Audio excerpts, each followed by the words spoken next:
Hello, this is TechMan88, and I wanted to show a couple of my projects I recently completed, became near completing in my survival world. So this is my spruce tree farm. I already showed this in a video, but I came up with this design. I think it looks really cool. Maybe I'll turn it on to show it working. So I have not shown this in a video, but I really didn't like it sticking way up at the top. So I designed this variable timer down here to blow up the TNT at different positions, so I didn't need just this monstrous thing on top. So that was purely an aesthetic reason that I did that variable timer, but it was a nice experience. I guess I'll show some of the redstone up here.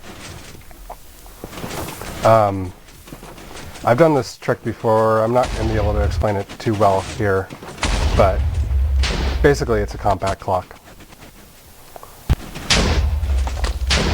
And yeah, down here's the redstone, and this is where the spruce falls down. And it goes through this tube, and that goes over to another blast chamber, and I just shared the storage between them. I thought it was better that way. Yeah, the storage is actually down below here. And I just have a big water tube going through to get there. And actually, I can look at this. I don't know if this is a commonly known trick yet, but there's a slight improved X-ray. So if I put that there, then this here, and then a minecart, I can then break this rail down here. Now I'll go into flight mode, and I can get in the rail. Actually, that didn't work. Yeah, so I can get in flight mode and see directly below myself. And this might be a 113 thing. I'm not sure. Anyway, that's just a little improvement on the very old trick. So you might notice I sound a little bit different. I actually went back to an old microphone. I got a new microphone, a wireless one, but I became really tired of the battery running out. It only lasted about like 30 minutes before it would go out, and that's really not enough time. And also, the seed on this world, I didn't actually look around for one at all. I just kind of chose one at random, and I ended up in the sunflower plains. And I kind of like a world like this. My design philosophy is just to basically slightly bury everything in the ground, so that like you're down here when you're working a machine, but then like most of the time you have quite a long view distance. I don't really like those enclosed worlds where you can't see anything. So this here is my most recently completed project. I designed a new sort of a quarry to tunnel this out to get all the stone out, and it was pretty easy. I just had one duper moving back and forth, and I'll put in a clip of that if I remember to. Yeah. We're trying to obtain bedrock. All is fine. We have successfully managed to do everything perfectly within time. Sorry, we're pushing. Also, I have another harvest. That dragon just almost killed us.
But the reason I built this new slime farm down here, I really wanted to do a professional job on it. It's only 2 chunks, but I just have 1 layer right at the bottom and 1 single iron golem. And I'll go down and look at that. I just came up with this design in about 10 minutes. So like there's a rail cart, hopper mine cart below here, and that picks up the slime, hopefully. And it's decently fast. The slime's... Oh, there's the iron golem died. Well, that's a problem. Still working out the kinks. But in general, it is a pretty good farm, and I've gone through 2 iron golems and gotten more slime than that. But I'll go also to my old slime farm, which is over in this direction. You can see I've got little torches to show the way. I used to take a horse out here. And yeah, so this is it. I actually put a roof on top to try and get spawns during the day. But yeah, I got sick of running this. The rates really aren't that good if you're building major slime machines. And yeah, can't see anything. Need to turn up. So I'm going to summon a new iron golem so I can show this in action. Just push him down into this hole, and I guess he'll last some amount of time. I have a pretty good iron farm, so I'm not really worried about the cost of that. Still waiting for everything to die, I guess. Easy solution to that is just to go up to Y192, or a little bit above, and that'll despawn all those. And yeah, instantly we got slimes down there. So yeah, I'll show the idea of this in action, and obviously I probably need to raise the walls higher or something. I think some guys can fall down into here and shoot the iron golem, maybe start a fight. So yeah, this is a pretty decent design. Over here I've got a potion brewing setup. I showed this in a video already, but I'll just show it here as well. So it's semi-manual, and it makes a whole shulker box at once of some potion. So like I press that button, it's going to fill up everything with netherwort.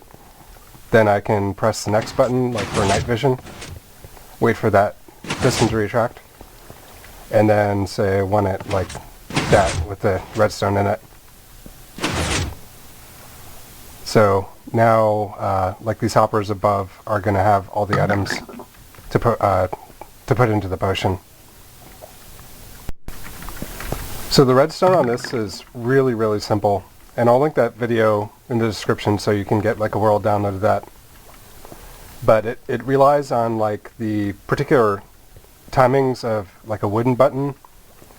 Like a wooden button that'll allow you to pull out 3 potions. It just happens to be that way. So yeah, I don't think people really need a lot of potions, and I think this is acceptable. So then when you're done, you just press that button. And I think I'm out of water bottles, but that's okay. So now they will get loaded up into a shulker box and pop out here. There you go. So there's the night vision potions I just made. Really nice and easy. I like that a lot. Over here I've got a new sorting system that I haven't made a video about it yet. I'm still kind of working out the kinks. So I'm still working out the kinks, and I think it's really good to actually try this in survival because you get more variations. So like if I wanted to sort some stuff here, I haven't set up this completely yet, but I just put the stuff in there, and that's going to choose a category up here, and then it's going to put the items into a chest. So like down here there's a category for like junk. That's actually where I want to put this.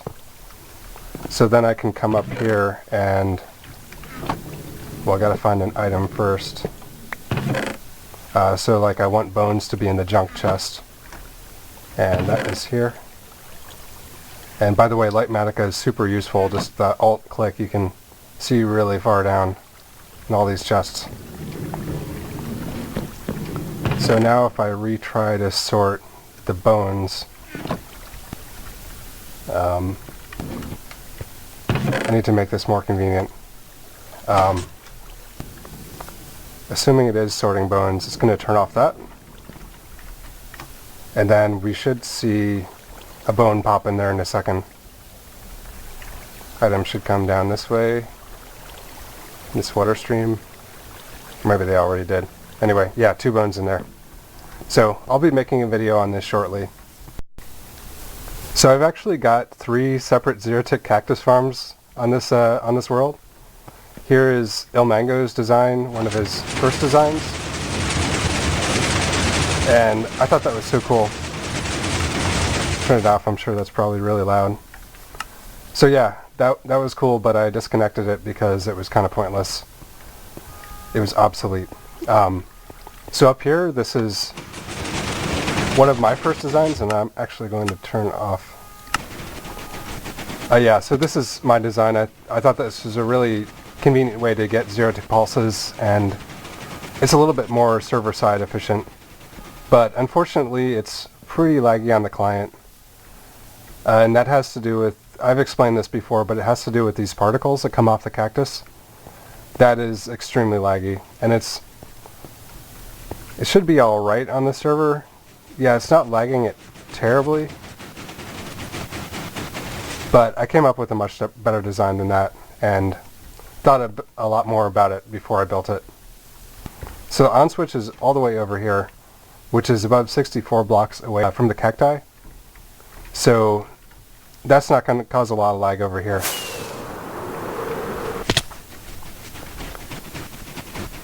It's still fairly laggy when you're right next to it, but server side it's quite a bit better, and I specifically put it over there. That is the corner of the entity processing spawn chunks. So that's very nice. And I just have a sensor over here. They go into this chest, and this will automatically shut off when it's done. So I can take out a couple items, and yeah, that should turn it on. And it should fill up quite quickly.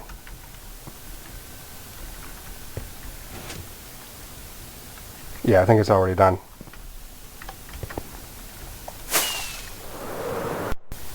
So over here, this is like where I started my villager operation. So here's like where I would have, there'd be a villager like up here, and villagers would toss items across at each other, and there's a farmland here at light level. Well, it's probably not the right light level now, but yeah, so I wanted a dual villager, breeder, and farm and everything at once, and that is just a mistake to try and do that. I probably don't need to explain why. It's just too many functions in one thing. Good for starting out, though. The villagers would be somehow bred here. I kind of forget how. And they would be sent down this way and down this water stream and into my villager trading hall. So eventually those villagers would end up here in my really bad trading hall. Again, one of my very first projects. And I just have like a pretty bad setup here. I guess that's all I really need to say about that. So I'll go through the beautiful nether now, which I haven't spruced up at all, except I put some green here. So that's a little something. Where should I go? Oh yeah, and using using a texture pack which makes quartz blank. So which way do I go? I guess I can start with this.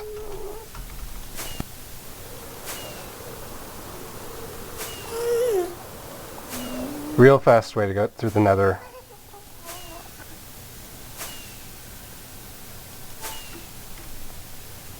There we go.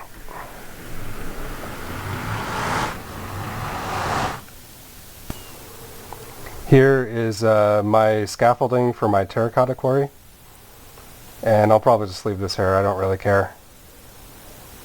And like right here, this is, for some reason I built a EXP farm over here where I just bring over a cacti, and it's just a EXP farm. That's basically it.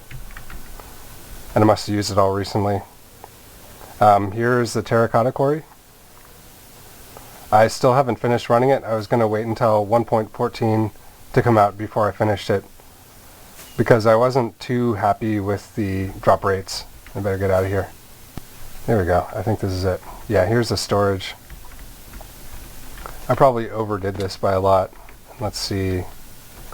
Yeah, this is about all of the terracotta I've gotten out of just that section. But I think the rates go up by 6 times in 1.14, so eventually, once that stabilizes and Optifine comes out for it and everything like that, then I'll think I will finish running this. But I will link that video in the description, and I used 1.7.2 terrain generation on this, which doesn't have any mine shafts, and it has much deeper terracotta formations. And I mentioned in the video about this project that I think this is more realistic to what actually happens geologically. And that's because these are sedimentary. I don't know a lot about geology, but I know that these mesas are formed by sediment settling down in these flat things, and then the water wearing it away over a long period of time, a relatively short geological period of time. So I'm just kind of BSing my way through this, but that's acceptable. So now I think I'm going to go to the witch farm and iron farm, which is Comet 107's 32 village iron farm. And it's kind of upsetting because this is my first major iron farm that I ever built. And it's just instantly, in the next version, it's going to go away.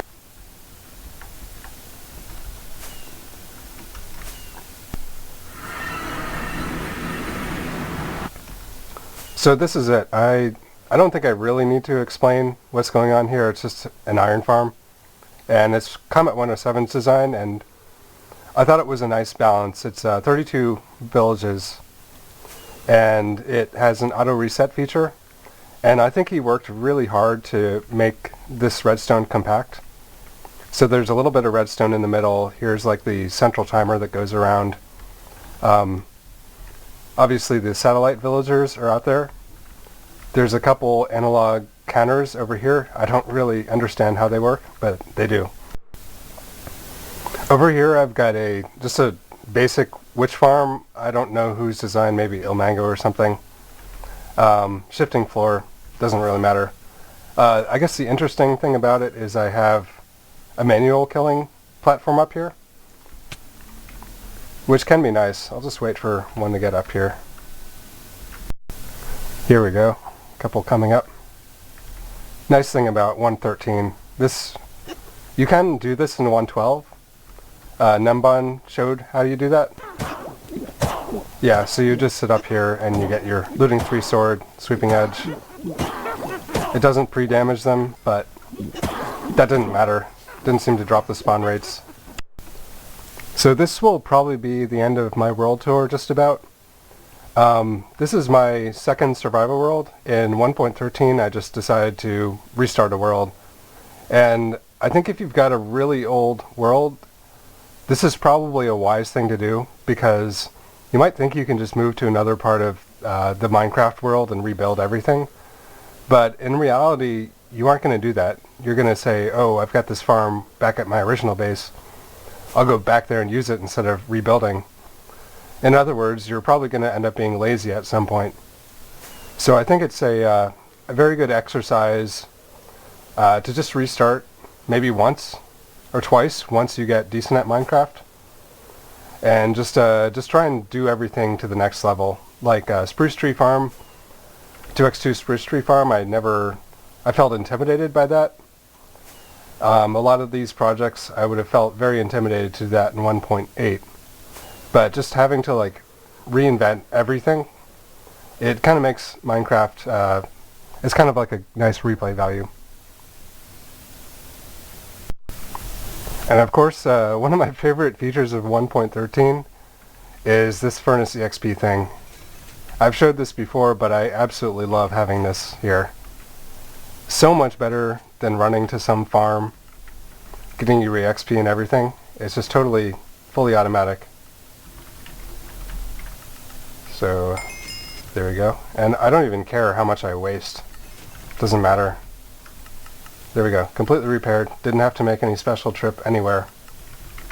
So I'll try and link that video in the description. This is kind of like a lot of self-promotion, but I think I wanted to do a world tour anyway, because some of these projects, like I didn't even test this in creative very much, like this whole making process. I just had a theory in my head and just put the machine in there, and it took quite a while to do, and I had to do a lot of debugging during the process. But it is pretty fun just to do it this way, just the YOLO way. And I also kind of like the very irregular shape to it. Not one of those just plain old boring square quarries. An interesting and also a little bit harder like spherical one. The harder part is that you do have to light up a lot of random areas like this. But I don't care. Looks cool. That's all that matters.